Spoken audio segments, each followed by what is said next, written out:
Tonight, you will brush your teeth without thinking about it. You will lock your door without checking twice. You will reach for your phone the second you feel bored. None of this feels like a decision. It feels automatic. But it isn't magic. It's a shortcut your brain built hundreds of thousands of years ago, and it never stopped using it. Here's the strange part. That shortcut wasn't built for comfort. It was built for survival. And the reason you can't break a bad habit today has almost nothing to do with willpower. Go back 200,000 years. Every day is a threat assessment. Which plants are safe, which water is clean, which sound means predator, and which means nothing at all. Your brain has one job above all others: keep you alive long enough to reproduce. But thinking is expensive. Your brain is about 2% of your body weight, yet it burns roughly 20% of your daily energy. In a world where food was never guaranteed, that's a dangerous cost. So evolution found a workaround. That workaround is the habit loop, and it lives, physically, in a part of your brain called the basal ganglia. Neuroscientist Anne Graybiel at MIT has spent decades studying this region. Her research found something remarkable. When you first learn a behavior, your brain lights up everywhere. It takes effort, attention, energy. But once that behavior repeats enough times, the activity moves. It shifts out of the thinking parts of your brain and into the basal ganglia, an older, far more efficient structure. Your brain stops thinking about the behavior entirely. It just runs it, like a program on autopilot. Why would evolution build this? If you had to consciously relearn every single day which trail leads to water or how to start a fire, you'd burn through your energy before lunch. You'd also be slow.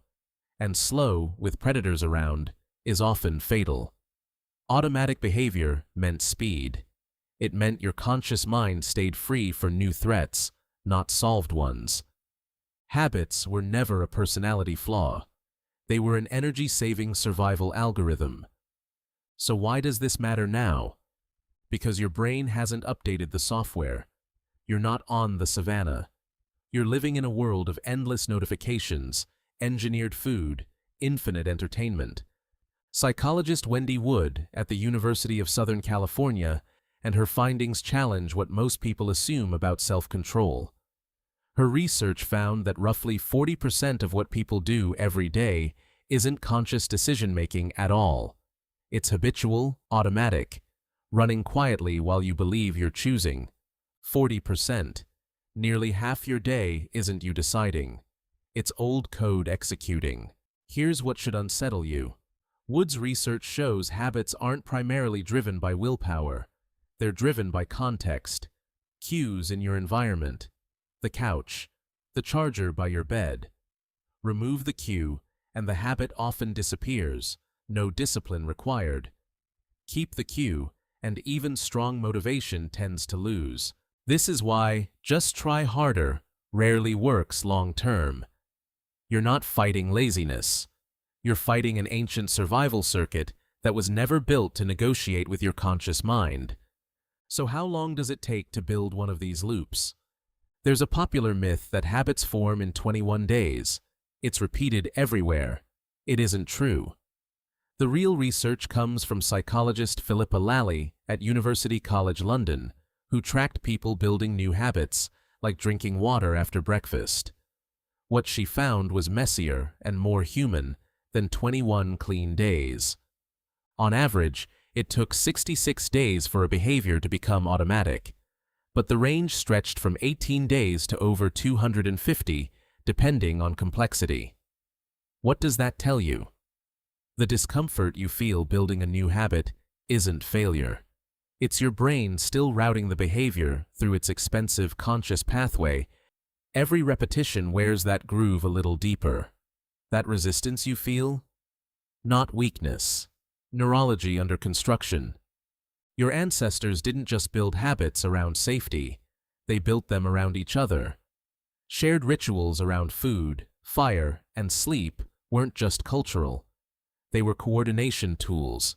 If everyone in a tribe followed the same automatic patterns, Decisions happened faster, and the group survived together, instead of each person relearning the world alone. That's part of why habits still feel tied to identity. When you say, "I'm a runner," you're not just describing a behavior. You're describing a signal, a piece of predictable identity that once let a group know exactly what to expect from you. Here's the twist. The very system that helped humans build cities and civilization is the same system now working against you at midnight, scrolling, reaching for sugar you don't need. Your basal ganglia doesn't know the difference between a habit that once kept you alive and one engineered by an app built to exploit that same circuit. To your ancient wiring, a dopamine hit from finding food and a dopamine hit from a notification look almost identical. The shortcut evolution gave you to survive scarcity is now being triggered constantly by abundance. Companies don't need to convince your conscious mind of anything. They just install a cue, repeat it enough, and let your basal ganglia do the rest. So what do you do with this? Stop blaming weak willpower, because willpower was never really in charge. Look instead at cues. What triggers the behavior? Where it happens? What it sits next to? Give a new behavior time, not 21 days, but closer to 2 months, sometimes longer, because you're not learning something new so much as carving a groove into a circuit built for survival, not convenience.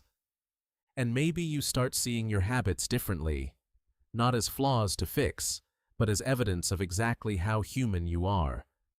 Evidence of a brain still running ancient software that once carried your ancestors through famine and predators, still trying in its outdated way to keep you safe. Tonight, you will brush your teeth without thinking about it. But now, you know why. Somewhere in your skull, a circuit built 200,000 years ago to keep you alive is still running quietly in the background, unaware that the world around it has completely changed.